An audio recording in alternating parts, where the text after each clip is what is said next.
નમસ્કાર દર્શક મિત્રો, સમાચારની વાત કરવામાં આવે તો ટી20 વર્લ્ડ કપમાં ભારતે ઇતિહાસ રચતા વડોદરા શહેરમાં ઠેર ઠેર ઉજવણી કરવામાં આવી।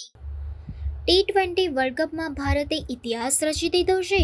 સાઉથ આફ્રિકા સાથેની દિલની ધડકન થમાવી દે તેવી આ મેચમાં ભારતે ભવ્ય જીત મેળવી છે। ભારતની જીત બાદ વડોદરા શહેરમાં ઠેર ઠેર ઉજવણી કરવામાં આવી હતી। ભારતની જીત થતાં જ શહેરમાં મોટી સંખ્યામાં લોકો રોડ ઉપર ઉમટી પડ્યા હતા। ત્યારે હાર્દિકના પરફોર્મન્સથી વડોદરાવાસીઓનો ઉત્સાહ આસમાને પહોંચ્યો હતો। લોકો રોડ પર ફટાકડા ફોડીને જીતનો જશ્ન મનાવી રહ્યા હતા। મોટી સંખ્યામાં ક્રિકેટ પ્રેમીઓએ ઇન્ડિયા ઇન્ડિયાના નારા લગાવ્યા હતા। મેઘરાજાએ અમીછાટણા કરી ભારતીય જીતના વધામણા કર્યા। વડોદરા શહેરમાં ભવ્ય આતિશબાજી સાથે જીતની ઉજવણી કરવામાં આવી હતી।